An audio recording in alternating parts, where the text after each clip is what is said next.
زندگی ہو میری پروانے کی صورت یا رب، زندگی ہو میری پروانے کی صورت یا رب، علم کی شمع سے ہو مجھ کو محبت یا رب۔ السلام علیکم ورحمۃ اللہ۔ آج ہم مختلف امتحانات کی تیاری کے حوالے سے بات کریں گے۔ آج میں آپ کو بتاؤں گا کہ کسی امتحان میں پاس ہونے کے لیے یا کسی پوسٹ کو حاصل کرنے کے لیے کیا کچھ کرنے کی ضرورت ہے۔ میں آج اس اہم ویڈیو میں گرچہ خاص طور سے اردو مضمون کے حوالے سے بات کرنے جا رہا ہوں، مگر مجھے یقین ہے کہ دوسرے مضامین کے طلباء بھی اس سے مستفید ہو سکتے ہیں، لہٰذا ویڈیو آخر تک ضرور دیکھیں اور بعد میں اپنی آراء سے بھی نوازیں۔ آج کل کے امتحانات میں توضیحی سوالات کے بجائے زیادہ تر معروضی سوالات پوچھے جاتے ہیں، لیکن کیا صرف معروضی سوالات پر مبنی کتابیں پڑھنے سے ہی آپ کی نیا پار ہو سکتی ہے، یا پھر آپ کو کچھ اور پڑھنے کی یا کچھ اور کرنے کی ضرورت بھی ہے؟ ان چیزوں کے علاوہ بھی میں کچھ اہم مشورے دینا چاہوں گا جن پر اگر آپ عمل کریں گے تو زندگی کے ہر میدان میں آگے رہیں گے۔ سب سے اہم ہے اپنے مضمون کے ساتھ فطری رجحان اور محبت پیدا کرنا۔ اگر آپ نے ایسا نہیں کیا تو آپ کی محنت رائے گاں ہو سکتی ہے۔ اس کو میں ایک دلچسپ مثال کے ساتھ سمجھانے کی کوشش کروں گا۔ کسی عاشق کا اپنی معشوقہ کے ساتھ جب فطری لگاؤ ہوتا ہے تو وہ اس کی ہر بات جاننے کا مشتاق رہتا ہے۔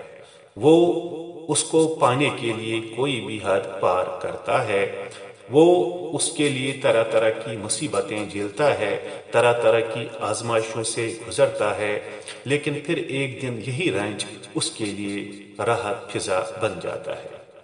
لہٰذا سب سے ضروری ہے کہ ہم پہلے دیکھیں اور محسوس کریں کہ آیا جس مضمون میں مجھے ڈگری ملی ہے یا جس مضمون میں ڈگری حاصل کرنے جا رہا ہوں، کیا اس کے ساتھ میں فطری طور وابستہ ہوں؟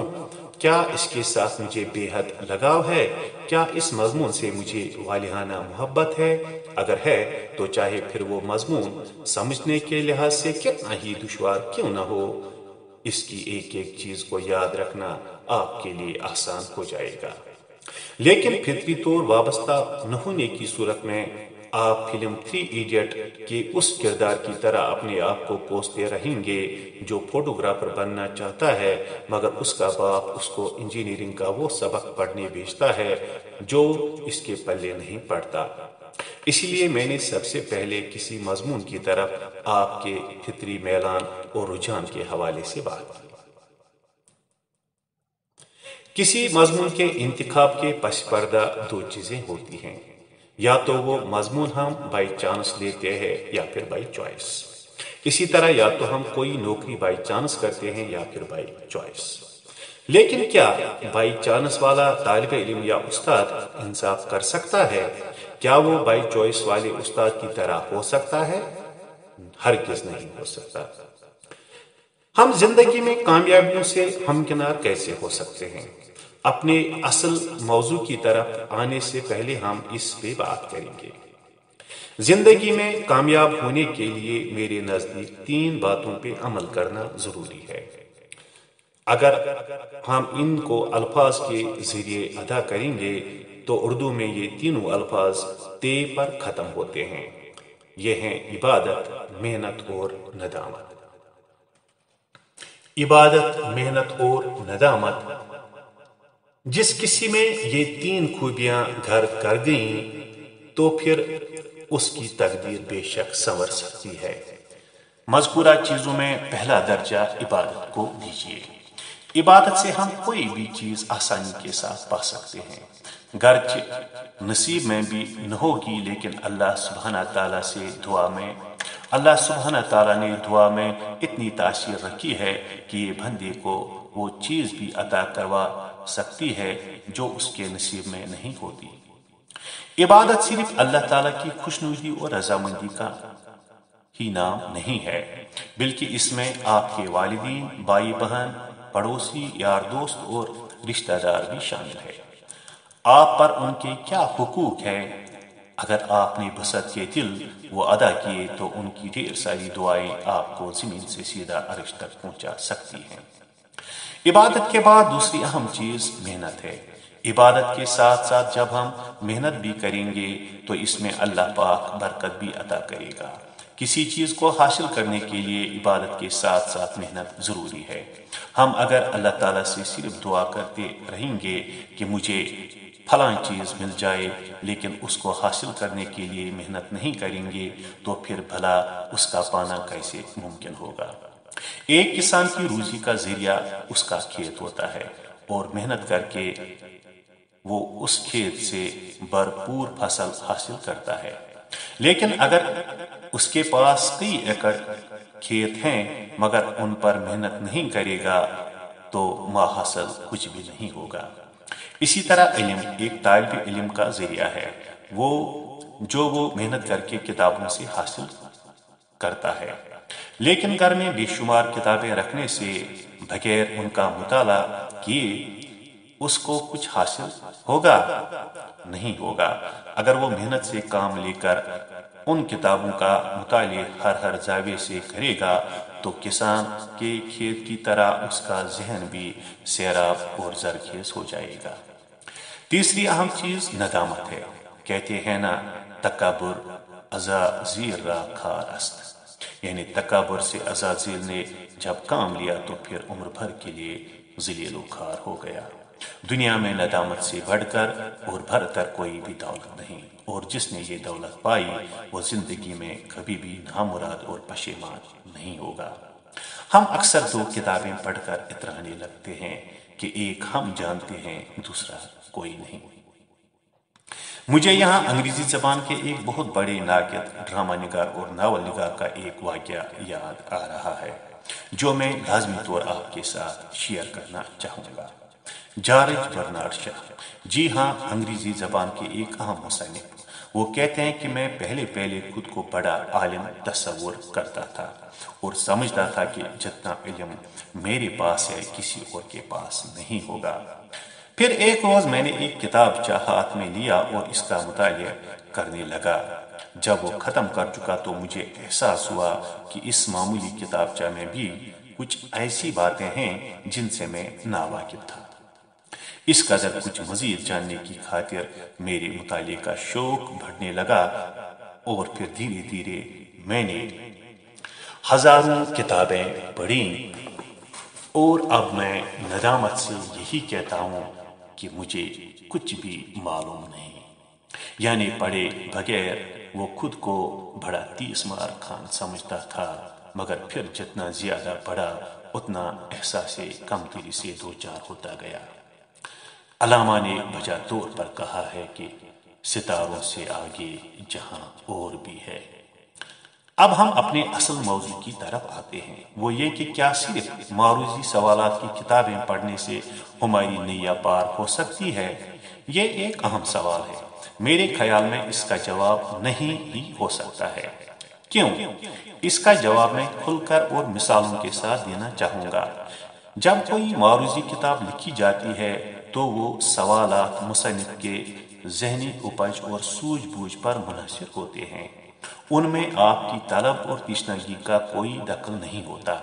کبھی کبھی ہم جن سوالات کے جوابات چاہتے ہیں وہ ان کتابوں میں ہوتے ہی نہیں، یا جو سوالات نکالے گئے ہوتے ہیں وہ ہماری دسترس میں پہلے سے ہی ہوتے ہیں۔ وہاں مصنف کتابوں سے اپنی پسند کے سوالات نکالتا ہے، اور یہ بھی ہو سکتا ہے کہ اس کے سوچ کی لیول آپ سے کم ہو، پھر وہ آپ کے معیار پر کہاں اترے گا؟ یا امتحانات میں پرچہ نکالنے والے کی لیول آپ سے برتر ہو، پھر ہم سرخ روئی کیسے حاصل کر سکتے ہیں؟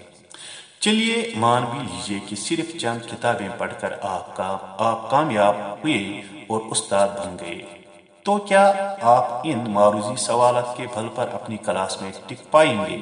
نہیں، بلکہ بیشتر سوالات توضیحی نوعیت کے ہوتے ہیں جن کے جوابات وضاحت چاہتے ہیں، اور وضاحت کے لیے معروضی نہیں بلکہ وہ کتابیں درکار ہے جہاں سے یہ سوالات ابھارے گئے ہیں۔ کہنے کا مطلب یہ ہے کہ اصل علم حاصل کرنے کے لیے معیاری کتابیں پڑھنے کی ضرورت ہے، اور اگر کہیں پر ہم شک میں پڑ جائیں یا کوئی اقتباس یا جملہ ہماری سمجھ سے باہر ہو تو اس صورت میں کسی اچھے صاحب علم و فراست والے استاد کے سامنے زانوئے ادب تہ کرنے کی ضرورت ہے۔ مجھے اس حوالے سے ایک دلچسپ واقعہ یاد آ رہا ہے۔ میں اردو نظم کے ایک مشہور شاعر اختر الایمان پر ایم فل کر رہا تھا۔